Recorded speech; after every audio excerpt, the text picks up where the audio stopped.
భూ హక్కుల చట్టం రద్దు చేయాలి, రద్దు చేయాలి.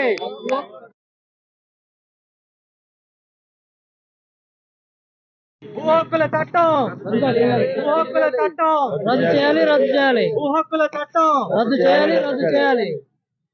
ఈ ల్యాండ్ టైటిలింగ్ యాక్ట్ 2020 అనేది పూర్తిగా ప్రజా వ్యతిరేక చట్టం. అలాగే సన్నకారు చిన్నకారు రైతులకి చాలా అన్యాయం జరుగుతుంది. దీన్ని ఎటువంటి పరిస్థితుల్లో రిపీల్ చేయాల్సిన అవసరం ఉంది. ఎలాగైతే 3 రాజధానుల యాక్ట్ రిపీల్ చేశారో అలాగే దీన్ని రిపీల్ చేయాలి. ఎందుకంటే ఈ చట్టం వచ్చిన తర్వాత సివిల్ కోర్టు జ్యూరిడిక్షన్ మొత్తం పోతుంది. ఇదంతా కూడా రెవెన్యూ కోర్టుకి వెళ్తుంది. అంటే ఆర్డీఓను జాయింట్ కలెక్టర్ వాళ్ళు డిసైడ్ చేసిన తర్వాత కావాలంటే అప్పీల్ కి హైకోర్టు వెళ్ళే పరిస్థితి. అంటే సామాన్యుడు ఎవరికి కూడా న్యాయం జరిగే అవకాశం ఉండదు. ఎందుకంటే రెవెన్యూ కోర్టుల్లో వాళ్ళు ఎప్పుడు బిజీగా ఉంటారు, వాళ్ళ చాలా తక్కువ కోర్టులు.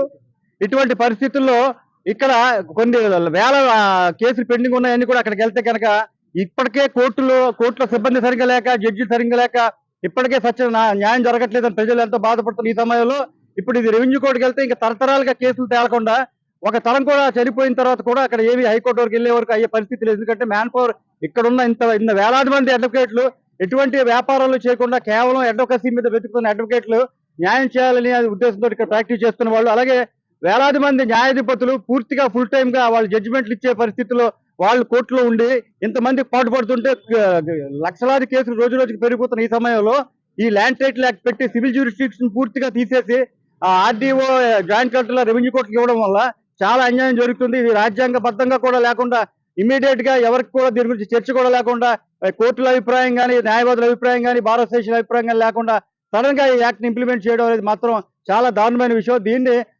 రాష్ట్రంలో ఉన్న అన్ని న్యాయవాద సంఘాలు, అందరూ న్యాయవాదులు కూడా ముక్త కంఠంతో ఏకంగా ఖండిస్తుంది. ఎందుకంటే ఇప్పుడు మన స్వాతంత్ర సమర యోధం తీసుకుంటే కనుక మన యొక్క ఈ ఫ్రీడమ్ ఫైట్ ముందుకు తీసుకెళ్లిన న్యాయవాదులు, అలాగే దేశంలో ఎక్కడ అన్యాయం జరిగిన కూడా ముందుగా స్పందించేది న్యాయవాదులే. కాబట్టి ఎందుకంటే చట్టాల గురించి తెలిసిన వాళ్ళు, న్యాయం గురించి తెలిసిన వాళ్ళు సామాజిక బాధ్యతగా ఇది ఒక విషయం మాత్రం ప్రజలకు చెప్పదలుచుకుంది ఏంటంటే ఇది కేవలం న్యాయవాదుల సమస్య, దీని వల్ల సివిల్ డిస్ప్యూట్స్ వాళ్ళకి పోతాయని మీరు అనుకోవడం అపోహ. ఎందుకంటే మాకు వచ్చిన సమస్య కాదు, ఇది ప్రజా సమస్య.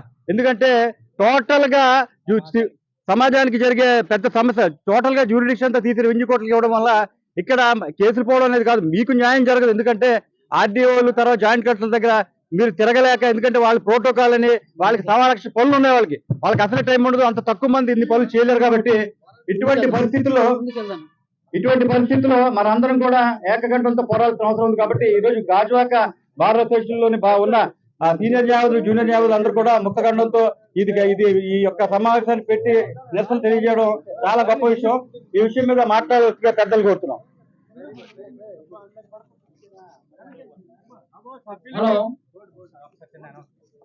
సభ్యులకి మనం ఏంటంటే ఇక్కడ ఓన్లీ ఈ యాక్ట్ గురించే మాట్లాడండి, వేరే పాలన గురించి వేరే విషయాలు మనకు అనవసరం. ఈ యాక్ట్ రద్దు చేయాలని ఈ యాక్ట్ మీదే మనం ముందుకెళ్దాం. Okay, thank you. ఇప్పుడు ప్రస్తుత ప్రభుత్వం తీసుకొచ్చిన భూ హక్కు చట్టం అనేది ఒక అప్రజామిక చట్టం ఇది.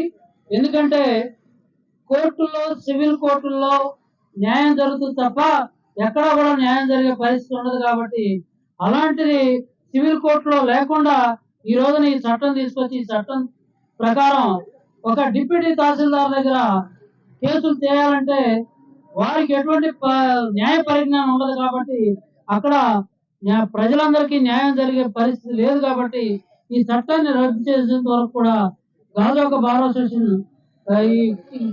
ఈ నిరసన కార్యక్రమం తెలియజేస్తుంది. ఈ రోజు నుంచి, నిన్న నుంచి కూడా 26 వరకు ప్రస్తుతం మేము బాయ్కాట్ చేస్తున్న విధుల్ని బహిష్కరిస్తున్నాం. కాబట్టి మీరందరూ కూడా, ప్రజలందరూ కూడా ఆలోచించాలి. ఎందుకంటే మీరే భాగస్వామిగా, మీరే ముందుండి ఈ చట్ట వ్యతిరేక కార్యక్రమాన్ని మీరు చేయాలి. ఎట్టి పరిస్థితుల్లో కూడా ఆ చట్టాన్ని రద్దు చేసేంత వరకు మీరు కూడా పోరాడాలని ఈ సందర్భంగా తెలియజేస్తున్నాను. కాబట్టి ఎందుకంటే ఈ చట్టం వల్ల ప్రజలందరికీ ముందు అన్యాయం జరుగుతుంది, న్యాయవాదులు కాదు. కాబట్టి న్యాయం తెలిసిన మేము ముందుండి ఇవన్నీ కూడా మీకు తెలియజేయడానికి నిరసన కార్యక్రమం తెలియజేస్తాం. కాబట్టి ప్రతి ఒక్కరు కూడా దీన్ని మనసులో పెట్టుకొని మీరు కూడా ఉద్యమించి చట్టం రద్దు చేసేంత వరకు కూడా మీరు కూడా పోరాడాలని ఈ సందర్భంగా తెలియజేస్తున్నారు. ఎలాంటి న్యాయ పరిజ్ఞానం లేని రెవెన్యూ వారు వారు 10th క్లాస్ ఇంటర్మీడియట్ పాస్ అయ్యి గుమస్తాగా జాయిన్ అయ్యి లేదా విలేజ్ తయారుగా ఏదో చిన్న క్యాడర్ లో జాయిన్ అయ్యి ఒక 4-5 సంవత్సరాల్లో డిప్యూటీ తహసీల్దార్ క్యాడర్ కి వెళ్తున్నారు. వాళ్ళు వచ్చి ఈ కేసులు డిసైడ్ చేస్తున్నారు అంటే ఇది చాలా హాస్యాస్పదంగా కూడా ఉంది. వారికి కనీస నాలెడ్జ్ కూడా సిపిసి సిఆర్పిసి మీద ఉండదు. మహా అయితే వాళ్ళు విత్ బుక్స్ తో పాస్ అవుతారు డిపార్ట్మెంట్ ఎగ్జామ్స్ లో. నాకు తెలిసిన పరిజ్ఞానం ప్రకారం ఏంటంటే వాళ్ళు విత్ బుక్స్ తో సిఆర్పిసి సిపిసి డిపార్ట్మెంట్ టెస్టులు పాస్ అవుతారు. దాంతో వాళ్ళకి మెజిస్ట్రేట్ హోదా ఇస్తున్నాం అని చెప్పి ఆ గెజిట్ లో రాశారు. అది చాలా దురదృష్టకరం. వారికి ఎలాంటి సివిల్ నాలెడ్జ్ ఉండదు.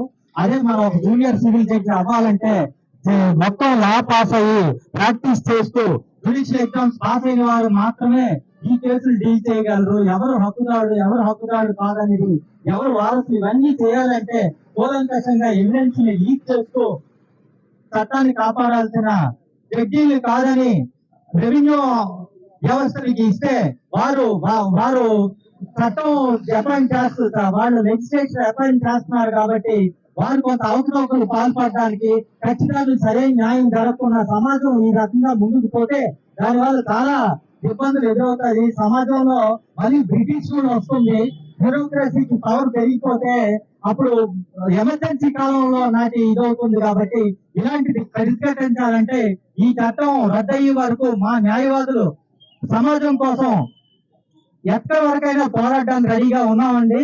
ఈ న్యాయవాదులు ఈ ఎట్టి కోర్టు ప్రతిఘటించాలని మేము కోరుతున్నాం. Thank you.